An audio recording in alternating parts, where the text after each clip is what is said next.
Well, hello YouTube. This is Crowd68 from Germany, and I'm coming at you today with a non-pipe related topic. There will be a pipe though, somewhere in the video, but it's all about cookbooks today. Why am I doing this video? As you probably know, Ed, Grandpa Cavendish, he sent me a cookbook, which I really love. Thank you very much again.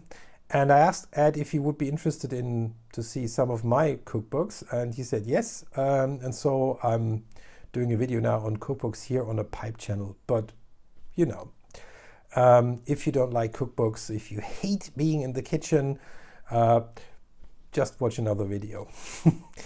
Well, cooking. I like cooking according to methods. Why? Because if you cook according to methods, you can always make use of the special offers in the supermarkets. You just browse through the aisles and you see something that's on offer and think, interesting, that's a nice ox tail, right? Or a wonderful piece of meat that's lying there, or wow, they have salmon on offer, right? So you just buy that, right? So when I go food shopping, I rarely have a recipe with me and an ingredient list. I just look around what's on offer, and then I combine the ingredients and bang something together. Most of the time it's edible. Now, it's a bit like buying pipes, right? When I'm looking around for pipes, I look for shapes for the tobacco I want to smoke with these pipes, and I haven't got a special maker in mind, right? Certain types of pipes are just great to smoke certain tobacco. And for instance, here I've got one here. This is my Savinelli 315 KS. It's the best pipe ever made for smoking flakes. Right? Any flake I smoke in this pipe is right. I just smoked one in there, so it's not clean yet. Any flake I smoked in this pipe tastes very well. On top of that, it looks very elegant even in my face. It's a fantastic pipe. So when I'm buying a pipe, I'm thinking, okay, I want to buy Prince Apple under square shaped pipes. These are the pipes that you're looking for. Another great pipe maker is Butte-Choquin. Whenever I see a Butte-Choquin on the cheap, I usually, if I can afford it, I'll get it, because they're just great smokers, right? And this is the way I go shopping, and this is the way I do my cooking, right? So without much further ado, we go into the cookbooks. The first cookbook I want to present to you is actually an epic. It's this one here. It's the Gourmet Basic French Cookbook by a French chef called Louis Dia. This is an old style cookbook. Old school, old style, old world cookbook. No pictures, no ingredient lists. You have to read the recipe and then you have to make notes what you need for the recipe. But it teaches you everything from cutting and cleaning a leek, making la soupe bonne femme, which is the most basic leek and potato soup that you can imagine.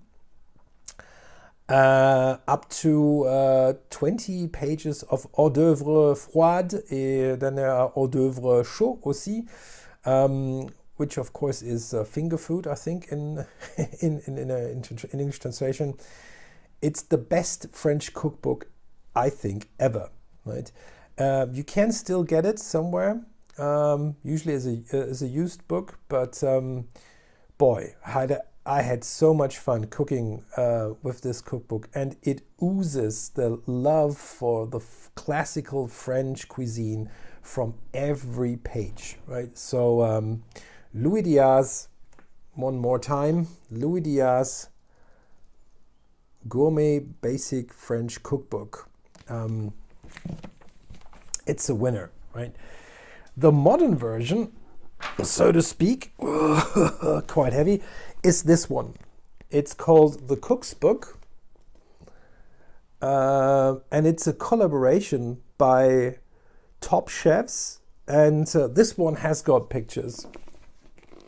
But it's also about cooking methods. So if you want to learn modern cooking methods, how to bone a chicken, how to tunnel bone a leg of lamb. You tunnel bone it before you roast it. This is it, right? This is a fantastic book. The chefs that worked for it reads like a who is who of modern gourmet cooking, right? Very, very good.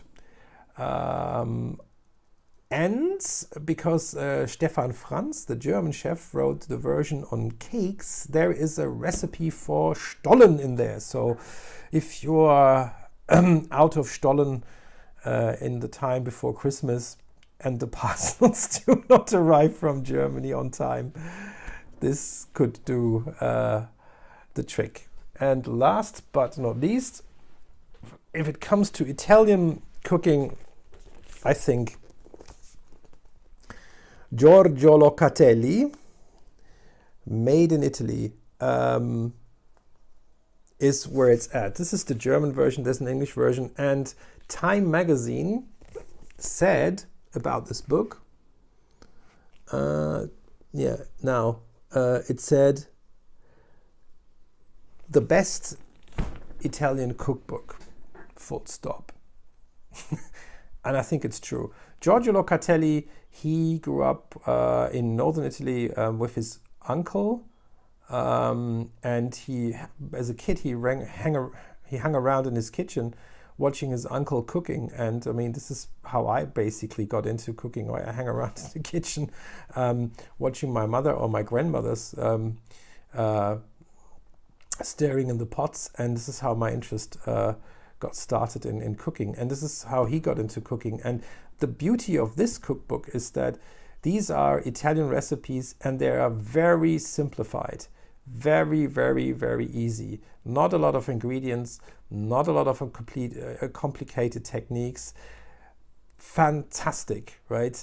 Any recipe I cooked from this cookbook turned out perfect first time round. Why? Because it's so simple, right? So it follows the loved KISS principle, and it's a great cookbook.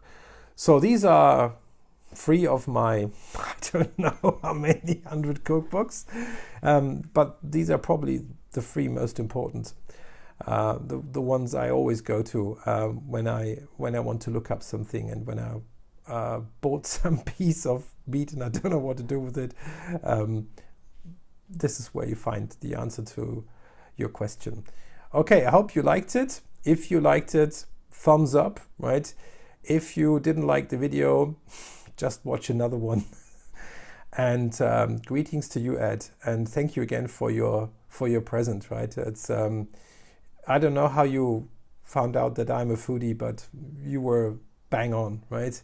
So keep nice and healthy over there in America, and see you again here on my channel at Crowd 68, which is usually about tobacco and pipes. See ya.